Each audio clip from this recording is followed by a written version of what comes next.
Assalamualaikum warahmatullahi wabarakatuh. Salam sejahtera, shalom, Om Swastiastu, Namo Buddhaya, salam kebajikan. Barusan rakyat Indonesia menyaksikan debat kedua Cawapres yang saya secara pribadi menyaksikannya di SCTV. Ya. Menurut saya ada hal tak terduga yang terjadi. Hal tak terduga seperti apa? Saya awalnya berpikir debat para cawapres ini akan diungguli oleh Gus Imin gitu loh ya.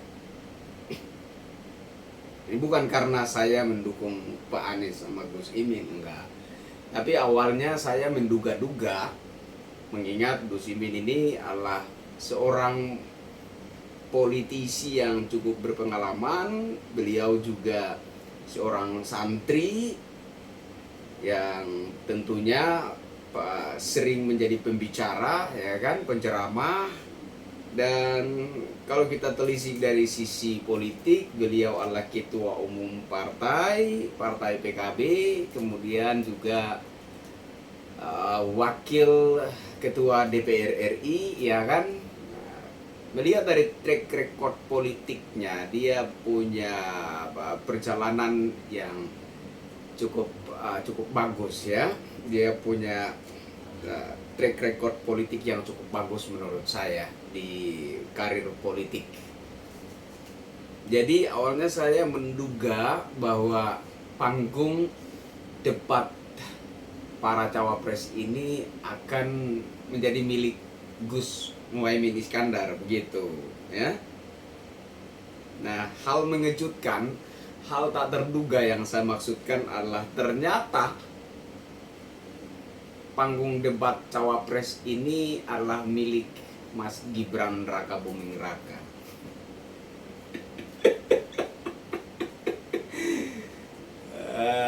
Aduh, jujur sebagai pendukungnya Gus Imin, ya kan, termasuk Gus Imin, ya kan, Gus Imin kan wakilnya Pak Anies, ya kan. Saya kayak nggak percaya melihat fenomena di atas pentas debat para cawapres ini loh ya. Pak Mahfud MD orang yang cukup berpengalaman di dunia hukum, pernah menjadi ketua MK, saat ini menjadi Menko Polhukam, yang tentunya juga punya punya pengalaman dan prestasi yang baik, reputasi yang baik. Tetapi juga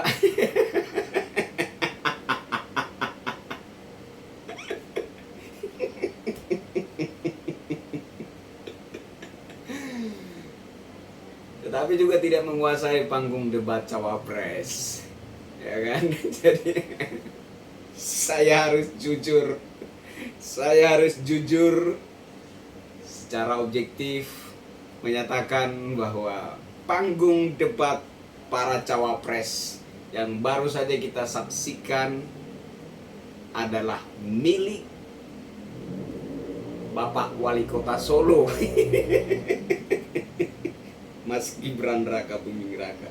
Saya awalnya sangat meragukan bahwa Mas Gibran akan memiliki kemampuan dalam debat ini ya. Jujur, saya awalnya sangat meragukan. Saya awalnya berpikir, wah ini Mas Gibran akan dilumat habis sama Gus Muhaimin Iskandar dan Pak Mahfud MD. Ternyata yang terjadi justru sebaliknya. Ya meskipun saya malu, ya kan, tapi saya harus jujur mengatakan panggung debat para cawapres ini adalah milik Mas Gibran Raka Buming Raka. Ya. Mas Gibran, saya kaget ya, saya sampai terkaget-kaget awal melihat apa namanya, narasi kata-kata pembukanya Mas Gibran. Dia yang pertama ya, kata-kata pembukanya itu saya terkaget-kaget.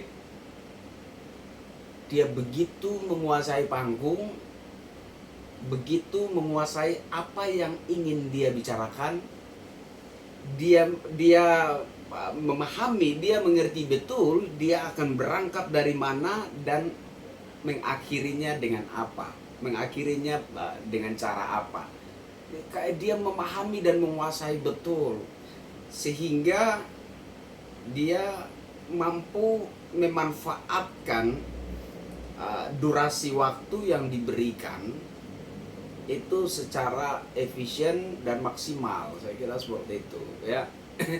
Ini saya tidak bicara tentang program-programnya, saya tidak bicara tentang ide-ide dan gagasan-gagasan pasangan calon nomor urut 2. Saya nggak bicara tentang itu.